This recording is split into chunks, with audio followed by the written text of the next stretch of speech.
The sky above burned red as the human dropship slammed into the alien battlefield. Lieutenant Jake Morvan was tossed forward in his seat, his helmet smacking hard against the console. The alarm screamed around him, blinking red lights flashing. Across the cockpit, he wiped blood from his eyebrow, pushed the canopy open, and stumbled into chaos. Blaster fire hissed past. The ground rumbled beneath his boots. It wasn't supposed to be like this.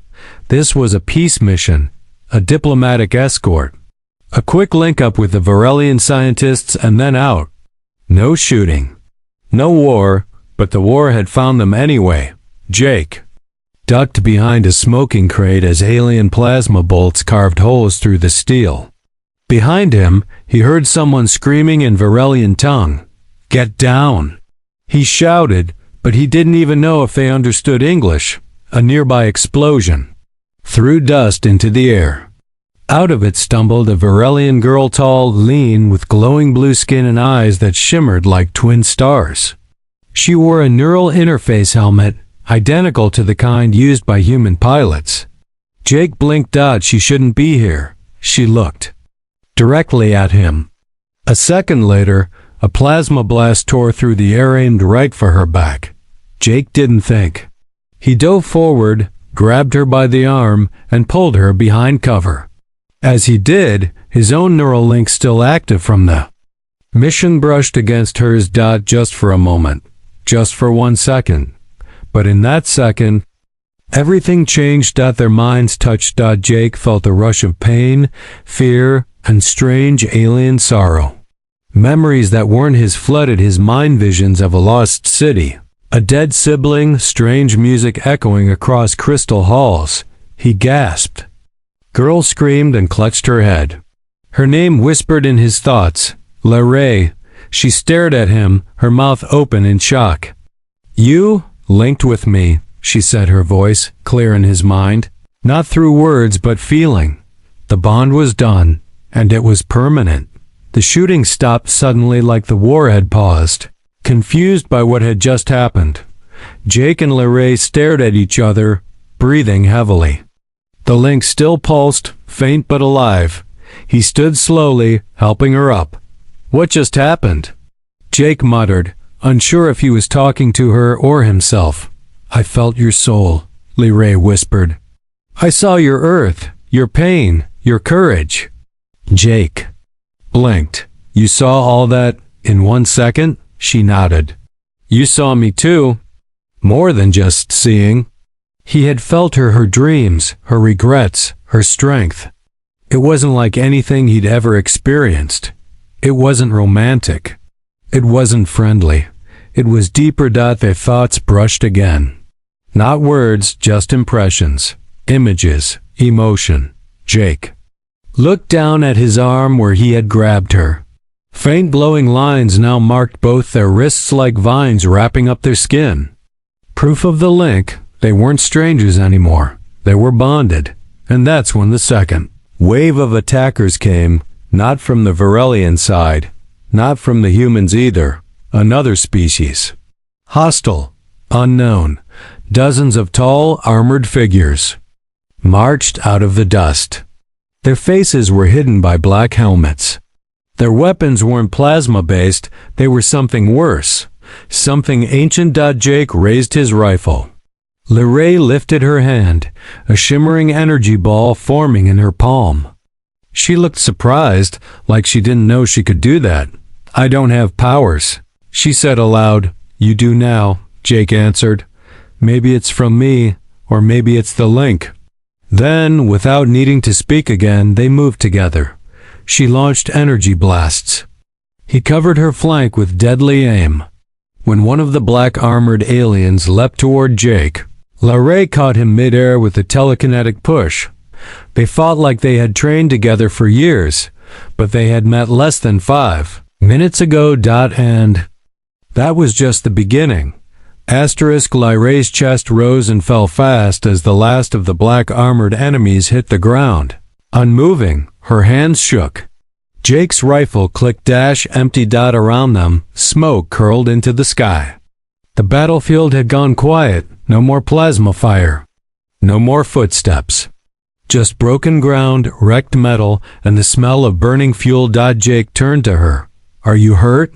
Lyrae didn't answer with words, but he felt her answer through the link.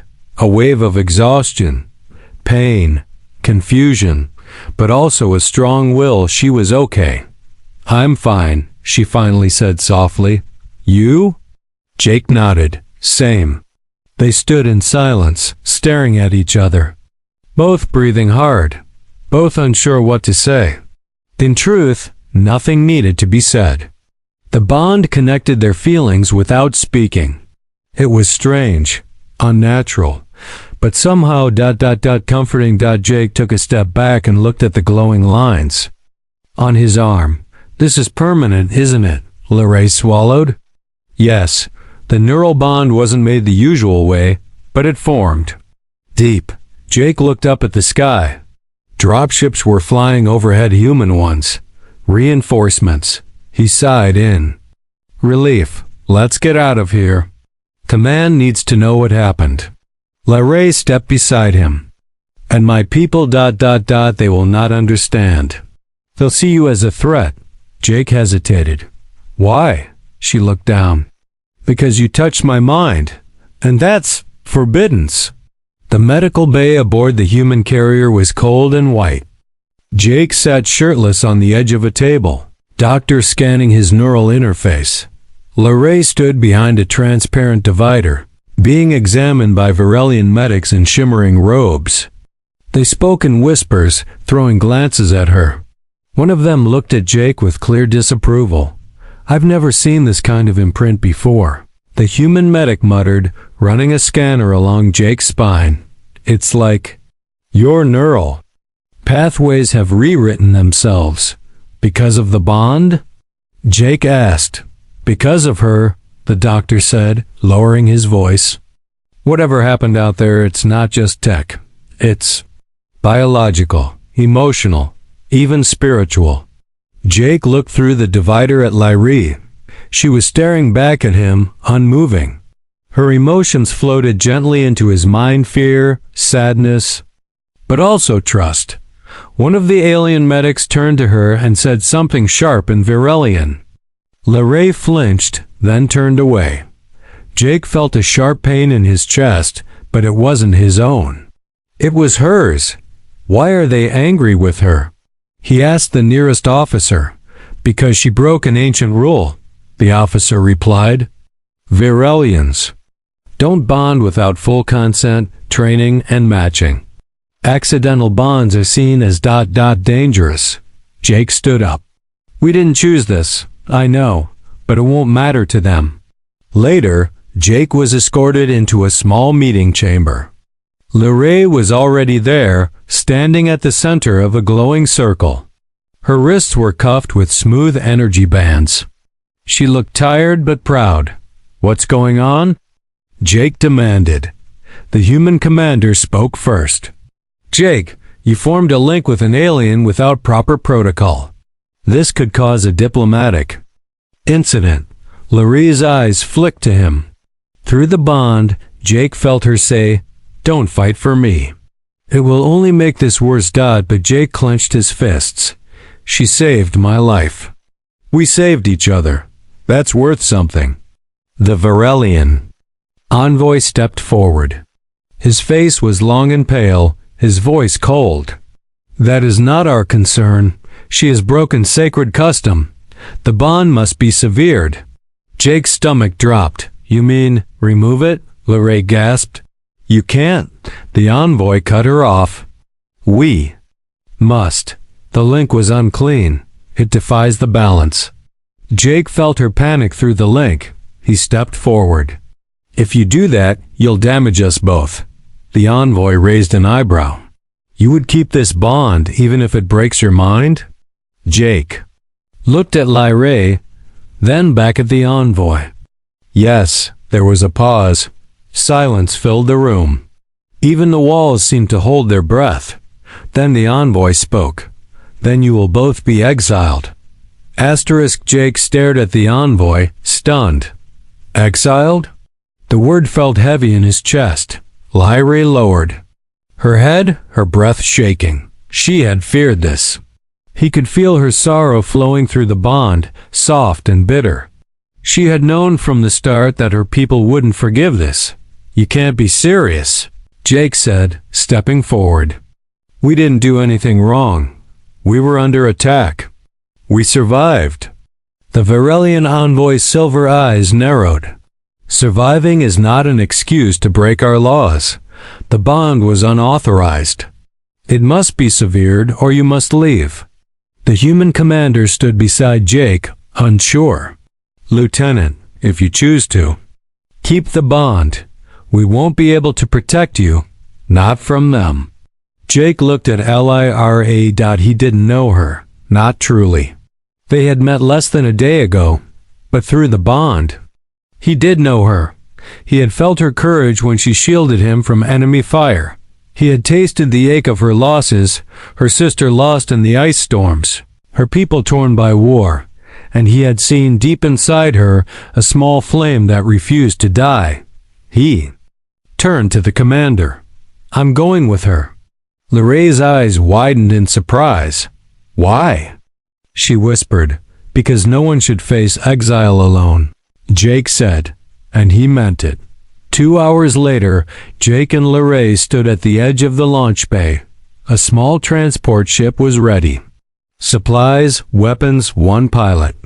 That was all they were. Given that, Jake slung his rifle over his shoulder, then glanced at Lyra. You okay? No, she said honestly, but I'll try to be. Jake nodded. Me too. As they boarded the ship, a silence settled over the bay. No one said goodbye. No one waved. Exiles didn't get farewells. The door hissed shut behind them. The stars stretched out before them. The ship cruised in autopilot mode, heading toward the outer band, a dead zone between human and Varelian space. A place where no one lived. Where laws didn't reach. Inside the cabin, Jake leaned back against the wall. Lyra sat on the floor, her legs crossed. Neither spoke for a long time. Then Lyra finally said, "This is my fault." Jake opened one eye. "No, it's our bond. We both touched the link. We both felt it. That can't be undone. But I'm Varelian. I should have known the risks." He shook his head. "And I should have waited. But we saved each other. That has to count." Lyra looked up at him. "Do you regret it?" Jake didn't answer right away. He closed his eyes and focused on the link. He felt her fear again. Beneath it was something new. Hope. No, he said. "I don't regret it." The ship beeped. Lyra stood and moved to the control panel. "We're entering an uncharted system." Jake joined her. "Anything dangerous?" "I don't know. But there's a signal coming from one of the planets. It's weak, ancient." "Let's check it out," Jake said. Lyra gave a small nod. "We have nothing to lose." The planet was cold, covered in purple ice and strange glowing trees. The signal led them to a structure buried halfway in the frost, an old alien tower, humming with power. They entered carefully, rifles drawn. Inside, the walls pulsed with light. Symbols neither of them recognized floated across the surfaces. "This place," Lyra whispered, placing a hand on the wall. "It's reacting to us." As she spoke, the glowing lines on their arms brightened. The bond itself seemed to wake up. Jake stepped closer. "Is this Varelian tech?" "No, it's older." Suddenly the tower vibrated. A low hum filled the air. Then a voice deep and ancient spoke into their minds. Two minds. One link. Unchosen yet aligned. Jake spun around. "What is that?" "You have awakened the Temple of Unity," the voice said. "You are bonded not by law, but by fate. You must prove your harmony or perish." The door behind them slammed shut. Lyra gripped Jake's arm. This wasn't just a signal, it was a test. Jake swallowed. "Well, I guess we'd better pass. The floor opened beneath them. They fell together. Jake landed hard on his side, the wind knocked out of him. Lorraine rolled beside him, her knees scraping against smooth crystal ground. The air was colder here, darker. The ceiling above them was gone, replaced by a deep violet sky full of swirling stars. Jake sat up and coughed. You okay? Lorraine groaned. Nothing broken. They looked around.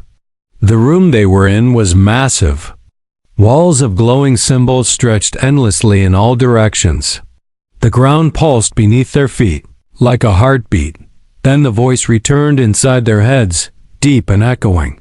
Your minds are bonded, your souls connected. But are you truly one? Jake narrowed his eyes. What do you want from us? Understanding, balance, harmony, prove it. Or be separated, forever. Lorraine stepped forward. Wait! If we pass, what happens? The bond will evolve. You will gain more than connection. You will gain power. But only if you pass the trials. Before they could ask more, the floor split again. They dropped this time in different directions. The bond strained. Jake gasped as the feeling of Lorraine pulled away like a cord snapping. He hit the ground alone, his heart pounding. Lorraine. He shouted. He didn't hear her voice, but he felt something faint, a distant ripple of fear. She was alive. But far. And now the trial had begun. Jake found himself in a dark chamber, lit only by glowing panels on the walls. A hologram shimmered. Before him, a perfect copy of himself, holding a rifle. The copy raised its weapon. Jake barely dodged the first shot. What the? You must face your other self, the voice whispered. Only by knowing your weakness can you grow stronger. Jake growled and ducked behind a pillar. His copy moved fast just like him. Same tactics, same skills, but Jake had something the copy didn't. He had Lorraine. He closed his eyes for just a second. Focused through the strained bond. He sent a thought, not words, just emotion. I'm still here. I need you. And then he felt her answer. Surge of strength. Calm, steady, like a wave across a quiet lake. He smiled. Then he jumped from cover, dodged a second shot, and tackled the copy to the ground. They wrestled, fists flying. Jake didn't hold back this time. I know my weakness, he shouted, slamming the copy's head into the ground. But I also know my strength. The copy vanished into mist. The room faded. Jake stood in silence. Heart racing. Trial 1 complete. Elsewhere, Lorraine stood in a chamber made of mirrors. Each surface reflected her face, but not all of them were calm. Some looked afraid, others angry. One showed her younger, crying. Another her older, cold and cruel. She turned in place, breathing fast. What is this? She whispered. You. Fear yourself? The voice echoed. You fear what you've lost, what you could become. Lorraine fell to her knees. I've already lost everything.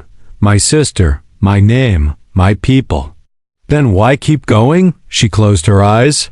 Through the dim bond, she felt Jake's presence. He was hurt, tired but standing. He had chosen to stay with her. Chosen. Exile. Chosen to fight beside her. I keep going. Because someone still believes in me, she said. Rising to her feet. The mirror's cracked. Light filled the room. Her pain didn't vanish. But she stood taller now. She had faced herself. Trial 2 complete. Moments later, Jake and Lorraine were pulled through glowing tunnels of light. Their bodies hovered, then gently lowered into a chamber full of starlight. They landed side by side. Their bond snapped back tight, bright and strong. Jake gasped. Lorraine? I'm here, she said, steady. They turned as the voice returned. Once more, you have passed. Your bond is no longer shallow. It is real, complete, shared through pain and truth. A beam of golden light descended from above, bathing them in warmth. Their arm markings glowed brighter, swirling higher up their necks. Then something strange happened. Jake felt stronger, sharper. He could hear the hum of energy around him, sensed the pull of gravity. He turned to Lyra, and her eyes now shimmered like stars. "I feel different," he said. Lyra nodded. "Me too. You are no longer just bonded. You are awakened." The chamber began to dissolve into light. The voice gave one last warning. "But others will seek your power. Those who fear your unity, you must prepare." And then, in a blink, they were back on their ship. But nothing was the same. The ships. Lights flickered as Jake and Lyra stumbled back onto the deck. The air felt thick, buzzing with strange energy. Their neural bond burned brighter than ever, alive in a way it hadn't been before. Jake rubbed his temples. "We were gone? Seconds? Minutes?" Lyra touched the side of her neck where the PO. Glowing lines from the bond now spiraled higher. "The temple? It changed us. I can feel everything more clearly now. Even your heartbeat." Jake gave a half smile. "Hope it's not too fast." She returned the smile. "It is. But so is mine." Suddenly, a harsh beep echoed from the ship's console. Jake moved to check it. His expression darkened. "Incoming message. Coded. Human Alliance command frequency." Lyra stepped closer. "What does it say?" Jake read the screen aloud. "LT, Jake Morvan, you are ordered to return immediately. Your presence has violated interspecies protocol. Failure to comply will result in forced retrieval. Dead or alive." He stared at it for a moment, then added, "Well, that escalated fast." Within hours, 3 Human Alliance hunter ships were closing in. "They tracked us," Jake said, pulling back on the ship's manual controls. "They must have placed a beacon on the hull." Lyra narrowed her eyes. "We can't outrun them." "No," Jake said, flipping switches. "But we can outthink them." The first shot rocked their small ship. Shields flared red. The second barely missed the engines. "We're not going to survive a third," Lyra said, gripping the armrest. Jake turned to her. "Can you do anything with your energy? Like back in the temple?" "I can try," she said, closing her eyes. Jake pulled into a dive, racing toward a nearby asteroid belt. As the enemy ships followed, Lyra's body began to glow. Her fingers trembled, but the light around her grew, then exploded outward. The ship's energy reading spiked. The engine surged. Jake blinked. That wasn't just power. You amplified the core." "I don't know how," she admitted. Panting, "It worked. Let's go." He launched them between 2 massive asteroids. Behind them, one of the Alliance ships clipped a rock and spun out, crashing into a nearby moon. Only 2 remained. In the tight darkness of the belt, Jake and Lyra worked in silence, the bond helping them move together without speaking. He'd tilt the ship slightly, and she'd boost the left thruster before he even asked. He'd reach for the weapon system, and it was already charged. They were one mind now. But the Alliance wasn't giving up. One of the ships broke off and circled ahead, trying to box them in. The other followed close behind. "They're trapping us," Lyra said. Jake smiled. "Good, let them." He swung the ship sharply and raced straight toward the lead ship. Lyra braced herself. "What are you doing?" He grinned. "Flying crazy." At the last moment, he twisted the controls and looped under the enemy ship. Lyra, eyes glowing, sent a blast of focused energy through the rear cannon. The shot pierced the back engine. Fire bloomed in space. Jake whooped. One more down, but the final ship was smarter. It hung back, scanning, waiting. Then came a second message, this time from the Virelian High Council. Jake read it aloud. "Surrender the girl. She is a threat to the balance. If you refuse, you both will be hunted. Lyray's face went cold. So now both our peoples want us gone. Jake turned to her. We already are gone. Exiles. Outlaws. But now we're targets. Jake nodded. Then it's time we stop running. They landed on a quiet moon hidden in the system's shadow. Covered in black stone and blue fog, it gave them just enough cover. Inside a cave, Jake set up motion sensors while Lyrae sat cross-legged, eyes closed. The air shimmered around her as she meditated. I think I can learn more, she said, about what the temple did to us. Jake sat beside her. And I'll keep watch. He stared into the dark sky. Never thought bonding with a stranger would make me a fugitive. He said quietly. Lyrae opened one eye. Do you regret it yet? Jake met her gaze, not even close. She smiled gently. And for a moment, all was quiet. But far above, in orbit, new ships blinked into the system. Not human. Not virellian. Something else. Ancient, and they had come for the bond. Asterisk. Wind on the moon's surface howled like a ghost. Jake stood outside the cave, rifle in hand, eyes on the sky. Lyrae remained inside, sitting in a circle of faintly glowing stones, her body pulsing with quiet light. She was changing. So was he, and something out there was watching. Jake touched his earpiece. Any movement? The ship AI replied in its robotic tone. Unidentified vessels have entered orbit. No known signal codes. No attempts at communication. Jake narrowed his eyes. So they're not human? And not Virelian. He turned and walked back into the cave. Lyrae opened her eyes before he spoke. You saw them? You felt it too? She nodded. I don't know who they are, but they're old. Older than either of our people. Jake knelt beside her. You said the temple awakened something in us. What if they built that temple? Lyrae didn't answer right away. Then she whispered, I think they want to see if we're ready. The ground shook slightly beneath them. Outside, the sky split open with light. A ship not like any either of them had seen descended silently. It was shaped like a long black triangle, smooth and silent, glowing with symbols that shimmered. Like the ones in the temple. Jake gripped his rifle. I'll buy us time. Lyrae grabbed his arm. No, this isn't like before. We don't need to fight. Jake hesitated. Then, from the ship they appeared. Tall, slender, silver-skinned beings. With faceless heads. No weapons. No armor. They hovered above the ground as they moved, robes flowing like mist. One of them stepped forward and spoke not with a mouth, but directly into their minds. You carry the bond of unity. Few survive it, fewer awaken. You are the first of two species. Jake slowly lowered his weapon. Who are you? We are the Watchers. We wait for those who rise beyond division. Lyrae stood beside Jake. Why now? Because the war between your kinds is reaching its end.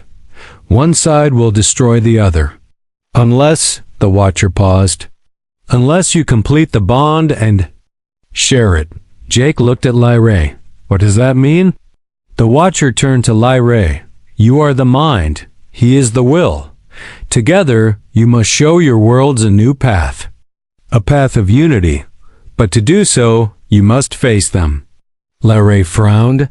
They already exiled us. They'll never listen. Then you must make them listen. Another tremor shook the moon. Behind them, their ship's alarm sounded. Jake checked his wrist display. Human ships, 3 of them. And a Virelian dread cruiser too. Lyrae paled. They've joined forces to destroy us. Jake exhaled. Well, at least they finally agree on something. The Watcher floated forward. A strange crystal formed in its hands, glowing with golden and blue light. This is the seed of balance. Take it. It will merge with your bond. Amplify it. but once used, there is no turning back. Jake looked at Larray. You sure about this? She nodded. If we don't try, everyone loses. They reached out together. The crystal shattered in their hands, turning into threads of light that wrapped around them both. The bond between them pulsed like a living star. Jake dropped to one knee, gasping. Larray cried out softly as her body shimmered with power. Then silence. When they stood again, their eyes glowed with the same golden blue energy. Their thoughts, now fully merged, flowed freely between them. They were no longer two, they were one, and they had work to do. Above, in orbit, the fleet locked onto their location. Human commanders barked orders. Varelian priests began chants of purification. A combined missile strike was prepared.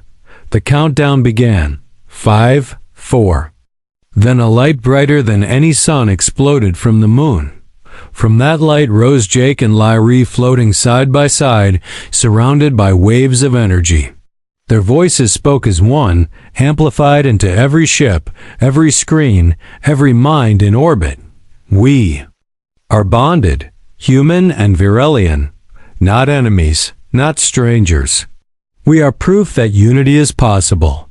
Some screamed, some cried, some simply stared, but all of them heard, and none could look away. Asterisk silence stretched across the stars. From orbit, humans and Varelians alike watched the glowing figures of Jake and Larray as they floated above the moons. Surface surrounded by swirling energy, their arms linked, their eyes glowing gold and blue. The warships paused. No missiles launched. No guns fired. Just silence. Then Jake and Larry's joined voice echoed through every ship, every helmet, every broadcast station between the stars. We did not choose this bond, it chose us. It was born in war but forged in trust. Human commanders stood frozen, listening. Varelian priests dropped their staffs, eyes wide with disbelief. We are living proof that your hatred is not destiny. That fear is not the only language spoken between species. Jake could feel them, every soldier, every crew member, listening. Even those who wanted to hate, paused. Larry's thoughts flowed into his. We have one chance. We must show them. Jake nodded. Together, they lifted their hands. The bond between them pulsed and unleashed a wave of memory. Not just their own, but shared visions, shared emotions, shared pain. Suddenly, every person connected to the transmission felt what they felt. Saw Jake's memory, his brother lost in the First Varelian War. They saw Larry's grief, her sister's voice fading beneath the ice, her people blaming her for being soft. They felt the fear in the cave, the courage during the bond, the trust growing where fear had once lived. One commander fell to his knees. A Varelian general whispered, I never knew. I never understood. The watchers watched in silence, unmoving, their faces unreadable. Then, the final message rang out. We do not ask you to forget the past. We only ask, do not let it be the future. The light faded. Jake and Larray slowly floated back to the moon's surface, hand in hand. They had said all they could. Now, the choice was no longer theirs. Hours passed. The skies remained quiet. Then the first ship broke formation. It turned and left. Then another dot and another. One by one, ships from both sides began to retreat, silent, confused, shaken. Not all left. Some remained, but none fired. Jake sat on a rock, exhausted. Larray sat beside him, both of them quiet, the bond still glowing faintly between them. We didn't win, he said. No, Larray said softly, but we didn't lose either. He looked at her. We gave them a choice, she nodded. And maybe that's all we could ever do. From above, a shuttle descended, not a warship this time, but a peaceful diplomatic craft. It landed near them, its sides bearing both the human and Virelian flags. Out stepped leaders from both sides, cautious, quiet, curious. Jake stood. So did Lyra. No weapons. No anger. Just waiting. The human ambassador spoke first. We came to bring you in, the Virelian elder added. We came to judge. Jake and Lyra didn't answer. Instead, Lyra walked forward and said gently, "Did you feel it?" The leaders hesitated. Then, slowly, both nodded. The human ambassador said, "I saw my daughter again. I hadn't remembered her laugh in years." The Virelian whispered, "I felt the stars of my home world, the ones we lost." Jake looked at Lyra, surprised. The bond had reached even deeper than they thought. The ambassador sighed. "We're not ready to sign peace, not yet. But maybe we're ready to talk," the elder agreed. "Perhaps the bond showed us what war could never teach." Jake smiled faintly.